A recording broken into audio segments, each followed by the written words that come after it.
Our next guest I'm going to invite up is Kyle Tully. And Kyle, this is the fourth Fast Web Formula in a row that I've asked Kyle to come and share some ideas with us. And that is because Kyle is an expert at the exact same thing that a lot of us are doing here, which is dealing with business services, out there consulting, etc. And always good information, top of the class, a very, very active contributor to Fast Web Formula's community. So we're going to hear from Kyle for the next half an hour, and then I'm going to come back up and tell you what's going to happen during and after the break. All right, I'm going to leave it with you, Kyle. Thanks, mate.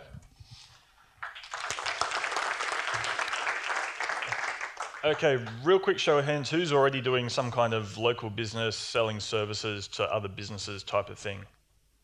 All right, and everyone else kind of knows what it's all about. I'm not talking to newbies here. Yep, all right. So I'm going to skip all the introductory stuff, all the stuff about, the opportunity and how much money can be made and all that kind of stuff, and just jump straight into the whole business building aspect of it. Everything I'm talking about applies to all types of businesses. So if you're doing any other type of business, these 4 steps I'm going to talk about apply to you as well. So don't think that just because you're not doing local business, this doesn't apply to you. So when you're starting a business, there's literally 100 or more things that you can do. And if you try and do them all, you'll go absolutely crazy. You'll get stuck, procrastinating and never getting anywhere. So the whole theme of this weekend is the 4%. So I've put together the 4% of things that I've seen that actually make a difference in growing a business. The 4 things that matter. So I went through, I think it was 3 different trainings I've done in the last year or so, and I pulled out all the common bits that we use to grow people's businesses. Then I went through some of my more recent success stories, and we pulled out all the common threads that they had as well. And so these are the 4 steps I'm going to share with you guys today. So the very first thing, the most important thing when you're starting a consulting business or any type of business is figuring out the problem that you solve. Not being focused on the product that you sell, but the actual problem you solve in the marketplace. So the first mistake I see everyone making, and even people who should know better, is they focus on the product. I build websites. And as soon as you say that, you sound like every other guy that sells websites. Business owners are getting emails from Indian companies every single day saying, hey, we do websites. Or they're saying, I do SEO. And people's eyes just glaze over as soon as you say that. Or you say, I'm an internet marketer. And that's a perception a lot of people have when you say that. So you need to get away from these products and services you deliver and focus on the actual problem. So I think we're at a time in this market where you really do need to differentiate, or in the next year or 2, your business is going to die. There's just too many people out there doing the generic stuff. It's really time that you need to stand out from the crowd. And the way we do that is via the dirty R word, research. This is another place where I see tons of people completely skipping over research. Instead of actually doing research, they just guess. They just use what's in their head and say, well, I think this is what the problem the market's got, so I'm just going to roll with that. And they spend 6 months building a business that no one really wants. So your goal with this research is to find a market with a problem that you can solve, hopefully filled with prospects who will actually pay you for that solution.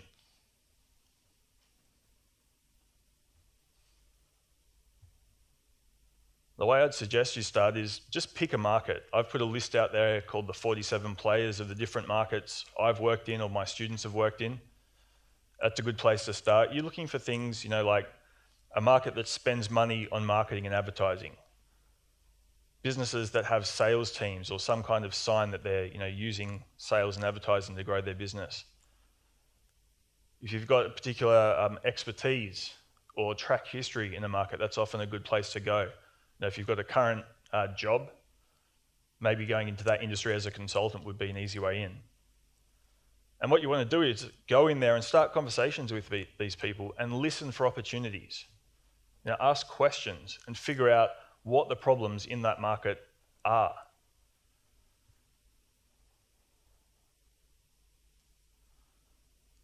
So a couple of questions I like to get started when interviewing people, is the way I typically do it, is how do you get clients? Understand how their business actually works. You're looking for inefficiencies and places where they're being ineffective. What marketing are they doing? And how's that marketing working? Is it working at all? How has the internet impacted their business or their market as a whole? What's their biggest frustration? Frustrations getting clients, frustrations the way their business currently works, frustrations with what their competitors do. And what would their ideal solution look like? Now, what would be that magic bullet that they'd just love to get? Just asking these, 5 questions will give you such good insights into whatever market you're looking at going into. And most people I speak to, I've spoken to probably 500 people who are involved in the consulting industry in one way or another. Most of them have never asked the market that they're trying to sell to these type of questions.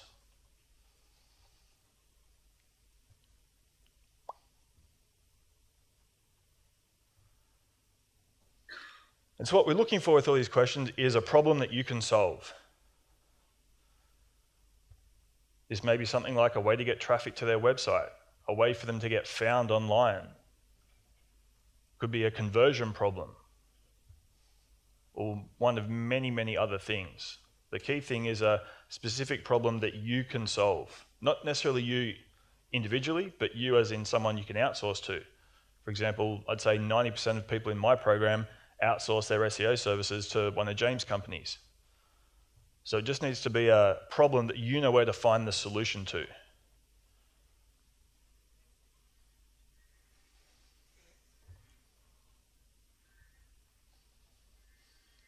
And then you've got to figure out how you would actually solve it. What's the product or service you're going to sell to these people to fix that problem? It sounds crazy, but I've had people who have been, consulting for 6 months, and they come to me and they're like, I don't really know what I'm selling. As in, they haven't decided what they're selling. Is it websites? Is it SEO? Is it pay-per-click? They actually don't know what their product is, and they somehow magically think they're going to get clients to pay them for something they're not really quite sure about. So figure out how you would solve the problem.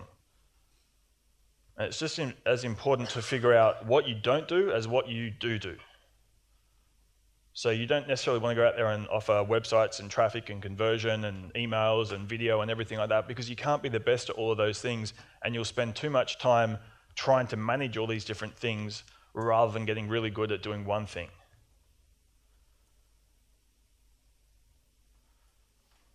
Then you want to figure out what the actual end result that you're going to provide to this market is. Can you get close to that magic bullet that they said they wanted? What will their life look like once they've implemented their solution? People don't buy SEO, but they'll buy more traffic and more customers and more leads. They'll buy beating their competitors. So you've got to figure out the end result that you can actually provide these people. Now, this research doesn't have to take long. You can do this in a day or two. It doesn't have to take 6 months. But just this, deep thought about your market, their problems, and how you could potentially provide solutions to them goes a really long way in you being able to, first of all, deliver it, but also communicate that to the market, which is another big problem people have with copywriting.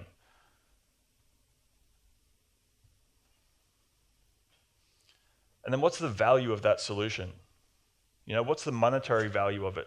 If you actually sit down and work out what an average client is worth to the people you're looking to market to over the course of a lifetime, it's often a lot higher than what you're charging. I've got some of my students who are working with accountants and lawyers, and their average client value is $10,000 to $100,000. You don't need to get them very many clients for them to be making a lot of money off the products and services you deliver. So the first step, in my opinion, to being able to charge high prices is you being convinced that what you're selling is actually worth that much money. So figure out the dollar value of your solution, and then figure out some of the intangible values. How much stress are they going to be relieved of by having your solution? How much are you going to get rid of the competition by having your solution? What about if they don't get your solution? What's the negative side of things? If they keep going the way they're going, where's their business going to be in 5 years? There's a lot of markets where 90% of leads and clients are now looking on Google. And so if they don't have a website and they don't have a way to get traffic to that website, 5 years, they're probably not going to have a business. That's the end result. That's going to be the big negative thing that's going to happen if they don't buy your solution, if they don't buy your website, your traffic services. And so the first step is you need to be convinced of this. You need to know 100% in your heart that the best thing these prospects could do is give you $10,000 for a website or buy a $5,000 a month traffic package. And once you're convinced of that, convincing other people is actually pretty easy because you'll be passionate about it. And you'll have done all these logical research and calculations to present a good argument to them. If you want bonus points, you also want to define your ideal client. Map out, what problems have they got? What keeps them up at night? What's their wife in their ear about, complaining about all the time? And what don't they like? What beliefs do they have? Now, if you're selling SEO services and you're selling SEO to accountants, what do accountants believe about SEO? What's their perception of the market? Knowing this gives you huge insights into how to sell to these people, into where you need to enter the marketing space in terms of educating them. How sophisticated are they? How much do they know about SEO? How much do they think they know about SEO? And the big aha idea here that many people completely dismiss is that your clients may not be who you would assume they are or who you want them to be. We all kind of just naturally tend to think that our clients are kind of like us. They kind of think the same way we do. They kind of know about what we know. And most of the time they're not. Unless you've been an accountant for 20 years, then you go into the consulting to accountants market. Unless that's the case, most of the time your clients aren't going to be like you. So the most important thing you can do is do the work. Actually sit down and do this research. Spend a day or 2 days or a week interviewing people in the market. It's some of the most invaluable time you can invest in your business. And that goes for any market, any niche, any industry you're in. Doing this kind of research and doing it regularly as well. Go back every 6 months or so, interview people, find out more, survey your existing clients. Make sure your answers to all these research questions I've been proposing are coming from the actual work that you've done from the research and not from up in your brain.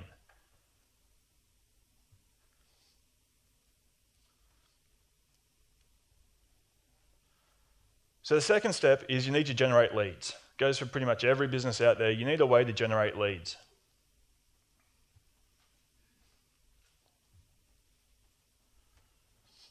And the goal is pretty simple. You want interested prospects to raise their hands so you know who to spend time and money and resources marketing to. I'd say probably the fundamental problem I see in consulting businesses or people who think they're starting a consulting business is they haven't actually decided on a way to get leads in the door. They're kind of pretending they've got a business and they're buying products and looking around and sorting out all their outsourced providers, but they haven't put up a system in place to get leads into the business. So we're going to look at a bunch of different strategies, and I'm not going to spend too much time on the actual strategies. One, because we've only got 30 minutes together, and two, we simply couldn't go into enough depth on them anyway. The important thing to know is they all work. Every single one of these works. So the first one is personal networks. Go to the people you already know. It's really surprising sometimes who your friends know or who your current boss knows or who you know through existing relationships you've got. I've had many of our students come in and had no other lead generation other than going to their personal networks, and they've been able to switch from a full-time job to a full-time business just by leveraging these networks.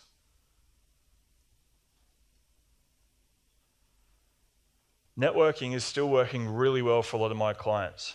Really, really well.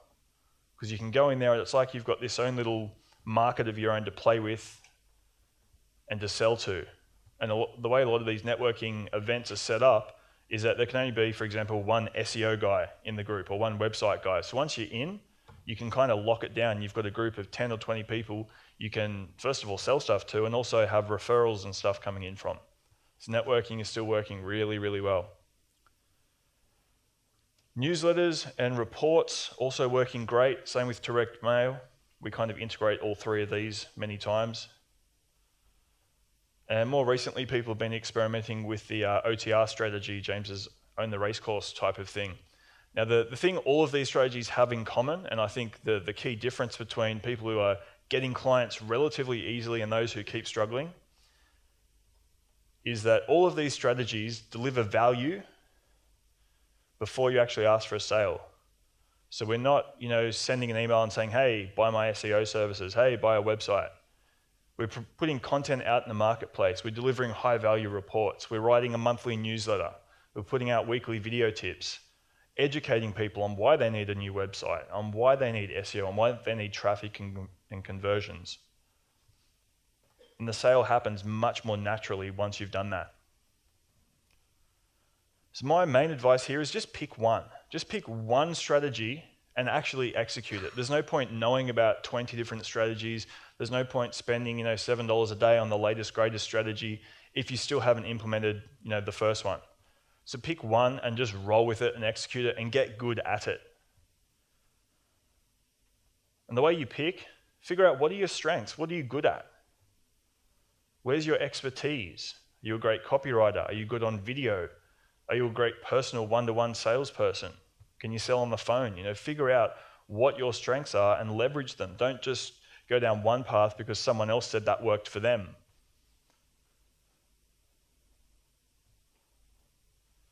What resources do you have?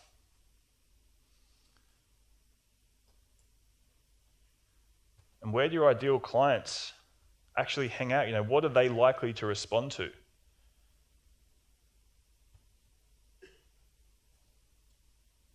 If your ideal clients aren't reading emails or aren't browsing the web for a solution, then maybe email marketing or doing an own the race course type of strategy isn't the right way to go.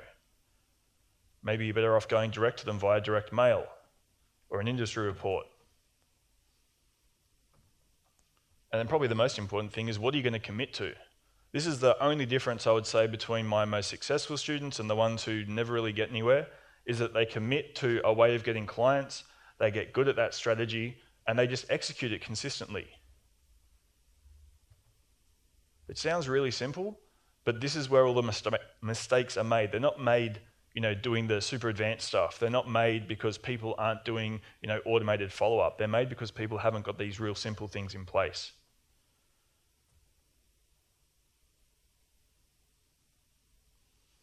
So our third step is you need a way to convert those clients. Again, real simple stuff. You'd be shocked how many people who have a business and they don't actually have a systematic way of taking leads and converting them into clients. So my advice is you want to have a system. Now the system doesn't have to be complicated, it doesn't have to be advanced, it doesn't have to rely on technology, anything like that, but you need to say, okay, this is our process for taking these leads that we generate from that strategy and converting them into clients. Because once you've got that, you know where to funnel people, you know what to do, and you've got a point that you can get good at.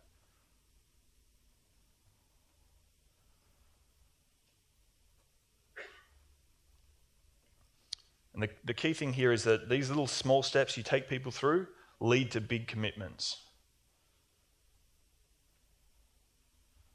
In other words, it's really, for most people, it's quite difficult to take someone from a cold contact via an email or something to a $10,000 website sale in one go. Or even to do that on the phone is quite difficult for some people. But if you implement, a survey in there, or a phone call and then an email and then something else, just by adding these small steps along the way, these really help to get those big commitments because of the commitment and consistency principle. So a couple of simple examples. Many of my students are using some kind of similar process to this, where initial contact is made via an email. That email leads into a phone conversation. That phone conversation is basically designed to qualify or disqualify the prospect. If they are qualified, we'll send them out some kind of an information report or put them onto a newsletter list or some kind of high value, high touch piece of content, basically designed to educate and do most of the selling work. And then we officially close it via a consultation. This is very similar to what many of my students use. And it's probably about as complex as you ever need to get it. It can also be a lot simpler than that, going directly from a website to a survey, and then from a survey into like a strategy session, similar to a consultation. Or it can be even simpler than that, just burgers at a cafe. I've had students who have come in and they're just really good one-on-one talking to people. You sit down for 10 minutes and before you know it, you signed a contract for $5,000 a month and you don't even know what you're getting because they're just really good at selling. So if that's you, don't feel like you need to use all this technology like surveys and everything like that. Do what works for you. So you want to develop that system that leverages your own strengths and then get really good at it. You can add the 50 other strategies once you've got this one working and once you've got one strategy consistently generating clients, but there's no point having 10 different strategies for conversions if you haven't got one that works.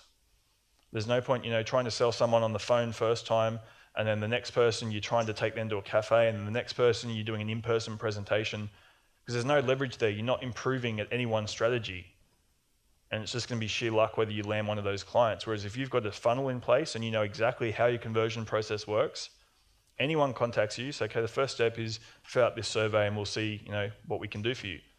And you take them through your process and you get really good at that process. And if it doesn't work, you change it and make it better. But you've got a process, you've got a system in place.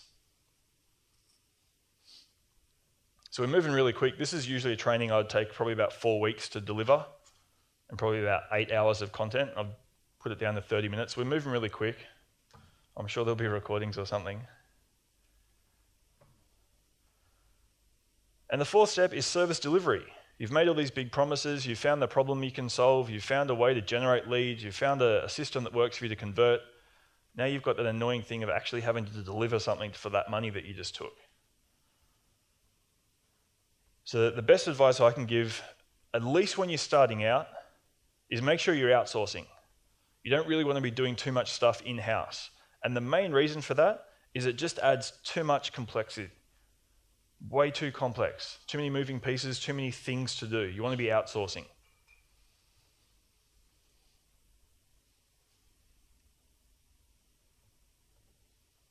So beware the technician trap. This is the idea that, it's just a quick little job, I'll do it myself and I'll bank all the money. And those quick little jobs almost always turn into 2 weeks, 3 weeks, 4 weeks. And before you know it, you spend an entire month working on this little $5,000 project and you haven't done anything else on your marketing front, you haven't got any more leads coming in, no more clients lined up, and you go through this feast or famine cycle where when you get the next check come in, you actually need all that money, so you have to do this again. So my advice is right from day one, outsource it. Because outsourcing buys you time to invest in marketing, time to invest in personal relationships, business relationships. It also buys you sanity, because you will go crazy if all you do is build websites and do SEO all day.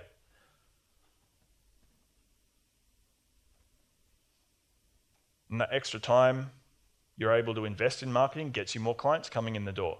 And then you've got a real business rather than just being a highly paid or sometimes lowly paid technician. The website design and website building business isn't necessarily a very fun business.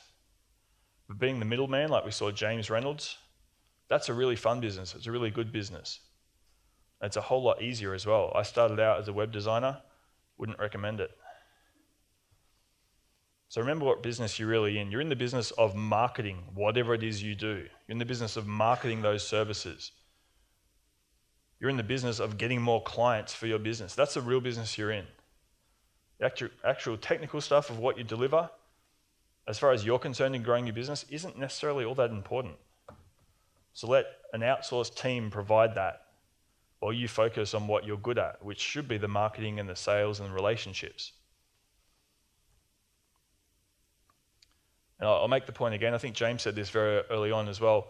I would outsource over hiring, especially in the start. And this isn't just sort of my personal opinion, this is from working with dozens of people who have tried both strategies and seeing the ins and outs of how they all work. And what happens when you hire people is you have to manage them and you have to deal with them and you have to pay them each month no matter whether you got new clients or not. Whereas when you're using an outsourced team like one of James's companies, they're there with capacity when you need it, and when you don't need it, you don't have to outlay any money. So in those first couple of critical months when you're getting started and you need all the cash flow and all the money you can get, it's so much safer and easier to have an outsourced team you can rely on rather than trying to be training and managing and paying a whole team of people for a business that hasn't really been proven to be a business yet, because you're not really in business until you've got some clients coming in.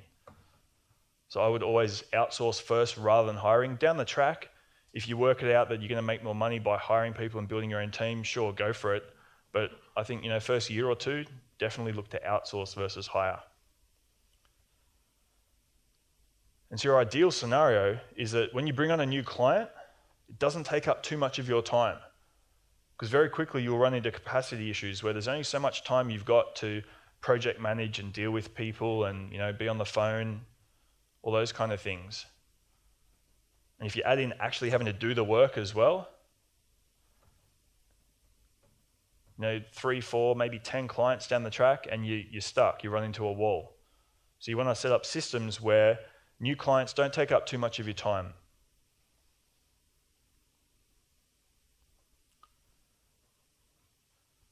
And probably the best advice I can give there, I've made this point a lot and I still see a lot of people kind of struggling with this concept, and that is you want to productize your offerings. So what I mean by that is present, package, and sell services as products. So I'll quickly compare services. So services typically they're customized for each client. Client comes in, says, I want a website, here's the colors I want, here's the fonts I want, and they come back 50 different times with different fonts and colors and pixel changes and stuff. Because of that, it requires unique skills. You need someone who kind of knows a lot about websites and how to do all the different changes and all the different shopping carts people want to integrate with. Because of that, there's not very much leverage. It's hard to scale that because it relies too much on human skill and knowledge and talent rather than a system. Services are typically very difficult to price because they can blow out both on time and costs. And the concept people have in their head for a service is you pay on delivery, or maybe you pay 50% up front and 50% on delivery. Whereas with products are bought off the shelf. You either buy it or you don't buy it. You either want it or you don't. Because of that, they're very easy to systemize. They're very easy to create processes in your business where you can train just about anyone on how to deliver them because they're working within a set framework.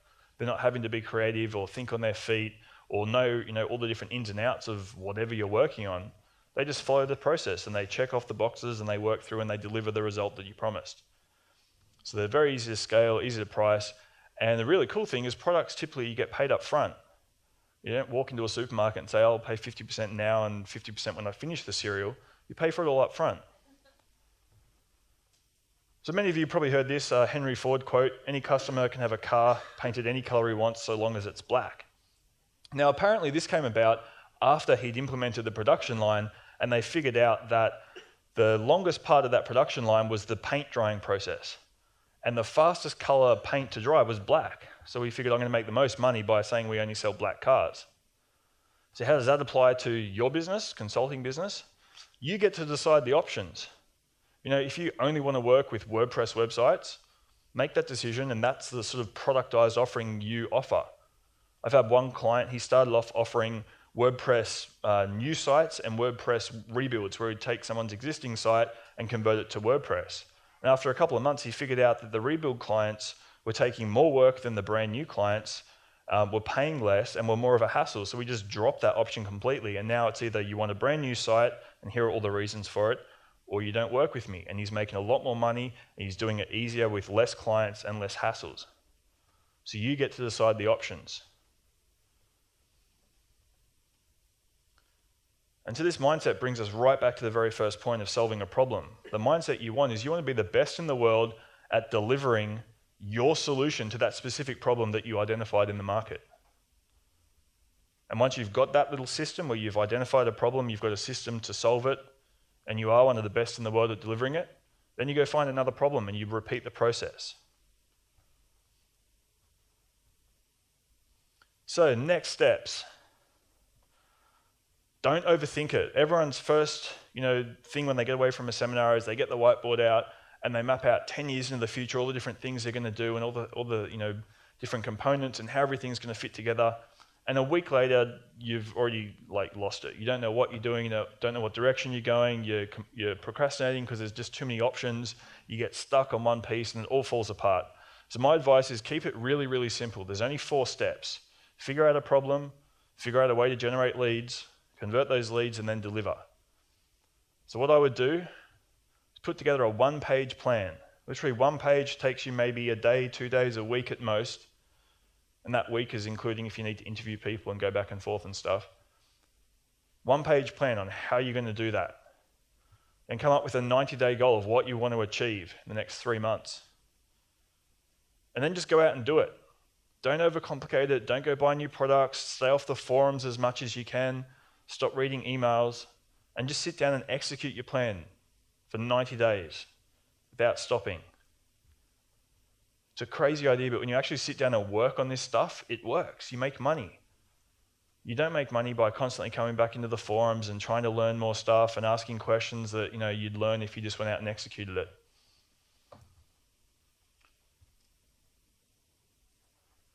So that's it for me. My time's up. We're going to move over to a Q&A now, I think.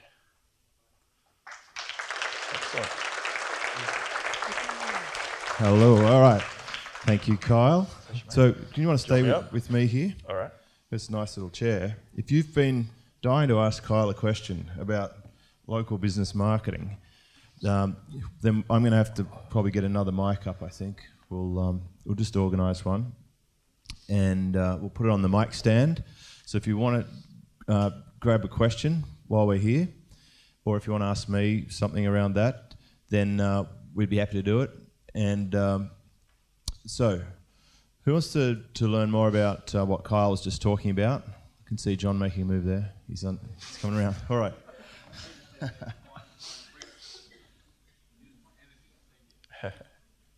Hi, John Burns, Kyle. G'day, John. You did a very good presentation. Thanks. And it made me really think. Do you have a webinar that I can attend, or are you part of this group? I've actually put a link to Kyle's information on the resources page for this event. Okay. I've also put a link to Clay Collins' information. Good. And I put a link to Alan's school. So if you want to explore those, they're right there for you. Okay then. Now, how do I tell my friends of you, James? Well, you could talk to them. Yeah, I know that part. Smoke signal. Yeah, but Carrier pigeon. what I mean is, how do I get them to see this event so they join because you've got a silver mine program and you've got the basic one. Well, if they join fastwebformula.com, yeah, then they'll be able to access this information. They'll be able to see you talking. Oh, good. Okay. Thanks, guys. Okay. All right. Come on, let's have a couple more questions. You should have been here, you bloody idiots. Well, we can have a couple more questions, or we can break early. It's your choice. We've got another contender here. We've only got a few more minutes, and then we're going to have our break. Hi guys, this question's for either of you. Would you recommend having your products sort of there from the get-go when people come to your site, or focusing more on that opt-in or lead generation and then revealing a little bit more about your services later on? Okay, for me it depends on the strategy that you're using. If you're going to be more of a productized resellery type thing where you want to sell stuff online, you want people to come up and sign up for a package like what James does with his services, put it online, have your prices, do all that stuff. If you want to sell stuff for $10,000, $25,000, that's a lot harder to do online, and you'll be much better served getting people to opt in, putting them on strategy sessions, doing consulting type things with them, and then selling them that way. So it really depends on which kind of model that you're going for. Cool, okay. And when you've got that happening consistently, which is where a lot of my top students are at, they're now working on automating high-ticket sales. We spent a few hours nutting that out and seeing how people do it. But there are ways to leverage it. But generally, you're not going to have package prices at certain price points because usually they're coming to you because they want everything done for them, and they don't even know how to interpret what it is that you're selling. Yeah. That's the main problem I encounter. Yeah, people don't know anything. They don't know what they don't know. They look at 3 different package options and they can't even choose because they don't know what they're looking at. That's half the point of the consultation. It's not like a selling session. It's literally sit down, ask them what they're looking for, figure out the problems, and then you just tell them this is what you need. So that's why we use that kind of a strategy session approach. Cool. Okay, thank you. It's a great question, and I'll expand on this too. When we do our reports, we've had the 2 feedbacks from our $20 web check, and that is some people say, yeah, look, it's what I figured. I kind of have the same sort of tools, and I was hoping for something a little more. And then other people say, I don't understand anything in that report. It's too technical. So we actually offer a choice now of the plain English version or the technical version, and then we can tune it up or down depending on our customer. So knowing who your customer is a good start when you're designing a sales funnel. It helps, yeah. Yeah, on that, Kyle and James, if you know who your customer is, for example, I'll just go with my example, psychologists, that they're only selling their time in hour blocks, for example, and they know their website's sucky. They know that they've got to put work into it to generate leads. But if they're only selling, say if they're full up, but they do want to increase their presence for whatever reason, what leverage could you sort of add to them to it's actually a monetizable sort of solution for? Like, have you done work in professionals that sell hourly blocks? So you're asking whether you can kind of help them make their business better over and above offering just services or whatever? Yeah, because they're already good professionals in their field. Yeah. For example, which it's the example. Yeah.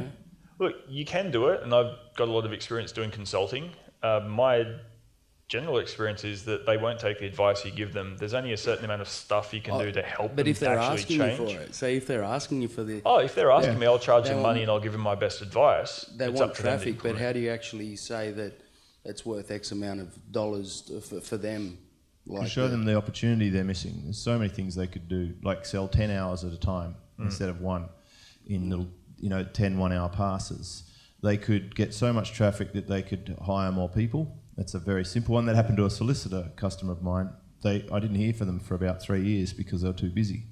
And they just kept hiring to keep up with the lead flow. If they get so busy, then they can start licensing their information to other people who are just like them in another country or another state, and they can actually start selling their expertise. Yeah. That's when they realise that they're a marketing person selling solutions and not a per-hour labourer. Yeah, technician. Thanks. Probably the first step on that is also to kind of show them the lifetime value of a client. So they might only charge $50 or $100 an hour, but once you show them that client comes back for on average 10 or 20 or 50 hours, and they refer on average half a person, you start to map that out over the course of 3 or 5 years, and suddenly every new client they get isn't worth $100 an hour. They're worth $2,000 or $3,000. Suddenly a $3,000 SEO package sounds quite reasonable because you only need one client to make it worthwhile. Cool. You raised another question for me, mate. Sorry. The licensing you just said in overseas, is that within Fastweb or is it elsewhere? The information on that? Yeah, like you said, to license overseas using other solicitors overseas or a person overseas to do things for you. Do you have that licensing somewhere, or how do I get it? I'm not a specific trainer on licensing, but I have utilised that model. I've done it myself, actually. When I didn't want to speak from platform, I had a speaker speaking on my behalf. So he would go around and speak, and every time he sold something, he would sell my product, and he'd use my slides, and we would split the profits. Good. So I have talked about it in previous Fastweb formulas. Yeah. There's specific people who do it. I think Bob Serling is the guy out there who teaches this. And I know that Kyle also has covered it at some point in your training. Yeah. So is Bob Serling, is it Sterling or Serling? Serling. And is Bob better than Kyle, or Kyle's the better one? It depends what you actually want to know and what you're looking to do with it. That's the bottom line. I think you'd have, before you do that, I'd say, well, hang on, are you ready for that? Yeah. I'm definitely ready for that, yes. If you're deadly ready for it, then hunt it down and find everything you can about it from anyone who's got good information. But that guy is like the godfather of the licensing industry that I'm aware of. Yep. Okay then, thank you. Hi guys, Stephen here. Hey buddy. I have a question about the documentation that you have when you sign clients. Yes. I wrote down the words service agreement documentation. Now, if we take a client on board and we outsource to ATO Web, for example, obviously we have an agreement there, but we also have an agreement with the client. and the client's going to want to know that on day 30 their products are going to get delivered. What documentation do you have them signed to? Do you sign them up 100% of the time, or is some of it verbal? And how do you manage the expectation of the 30 days you will have this product? Why do they have that expectation? Because you haven't sold it to them first. Yeah. Well, you tell them the rules. Yes. And so you tell them how it works. Like Kyle had a great slide there about services. Typically, they're going to get paid afterwards, or maybe a 50. One day I just decided, well, why don't I just get paid first? And from that day on, I don't actually have bad debtors. Yep. My story around that, which is a true story, is that I don't have to charge more to allow for bad debts, so people can buy at better rates. Plus, it commits us to having to deliver. So that's why I'm tracking on my dashboard accounts over 20 for delivery. I actually see it as a service debt, but the expectation is only put there if you put it there, or if you reflect someone else's expectation from say your supplier, if you're on a recurring services agreement. So in terms of my business, and I do some contracts, in the 5-figure region, or 6 figures actually, and I don't have a written contract anymore, but I did actually at one point put my services agreement template into the forum. Yep. It's in there somewhere. Yes. And that was what I got. That's what I started with. And when I started, I think from memory it was a 9-month services agreement, because I figured that's about how long I'd need to show a result. But in the end, it took 3 weeks. And to this day, 6 years later, I still have both of those customers. Yep. So it went into perpetuity, and that was just an agreement for $5,500 per month, and it just said some basic stuff about who does, what we're supposed to do and what they're supposed to do. So if you're starting out, that might give you reassurance. But right now, I speak to a guy, and within 5 minutes, he's transferring $10,000 into my bank account. There's no written contract. It could be as simple as an email exchange. I will go, as I did with Ezra in the podcast. When we started, I will actually send an email with an outline of my expectations of what is happening, and they will usually reciprocate with that they understand that or what they were hoping for. And that's what happened with my most recent high-end customer. I just sent them an email of what we're doing and how it works, and my bank EFT details, and they replied back, and just it's like yes, and then the money appeared in the account, and we just do the work. Yeah. So it can be as hard as you make it, is my short answer. All right. What about you, Kyle? Exactly the same. The managing expectations starts from right when you start productizing your services. That's you standing up and saying, this is what I will do, here's what you should expect. So that starts right from the start, and that's an ongoing process all the time when you're dealing with clients. And I'm the same. I don't use contracts. I don't use any of that kind of stuff. I did try that when I first started my business, and I just found that this big barrier. You've sold someone, they're on the phone, they want to buy. You're like, oh, I'll just have my lawyer send you a document for your lawyer to get, go over sort of thing. In 3 weeks later, you still haven't got the thing signed. So I don't use them. I use what I call a statement of understanding, which is just a 1-page email that goes back saying, here's what I'm going to do, here's what I expect of you. If there's delivery dates, we'll put them in there. And that's pretty much it. And we keep it really simple. And I've found that your best clients are going to be very relationship based anyway, so you don't need documents or any of that kind of stuff, and it's just something that'll slow you down when you're trying to start your business. Okay. And just a little footnote, when you take out business insurance, which you should, and some of us will fall under something like an IT policy, there will be specificity in there about have you waived any of your rights, or have you got contractors signing agreements and stuff. So just check those little fine prints. Because if you go stitching yourself up and someone wants to take you to task with that, you may not be covered if you've overcommitted on what you can deliver. All right. Thank you. Thank you. So what we're going to do now, again, a big round of applause for Kyle Tully. Thank you. We're going to cut to a break. We're going to have a 30-minute break. We're going to come back for our final session. Now, just a little overview of what's happening in the final session. We are going to look at all of the 1-minute video submissions, which, because they're only 1 minute, is achievable. And I think we're going to have some spectacular laughter, and we're also going to learn some really cool stuff.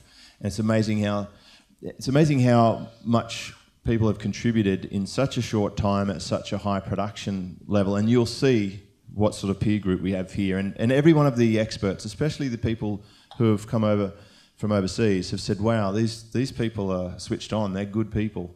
And well, thank you for putting on a good reflection of Australia for them. Secondly, Ezra and Clay Collins are going to watch the submissions live, and they're going to comment on them, and then they're going to choose a winner for the bottle of Grange and the Think Act Get limited edition exclusive only one left t-shirt. Then I'm going to ask you to do an exercise that is going to help you take what we've learnt over the last day and a half till this afternoon, and we're going to ask some big questions, and we're going to sift through to some big answers that it's going to be your action checklist for when you go home. And then we're going to close out. And we will definitely finish by 5:30 and maybe a little earlier, because I know some people are going to ask me because they have flights, etc.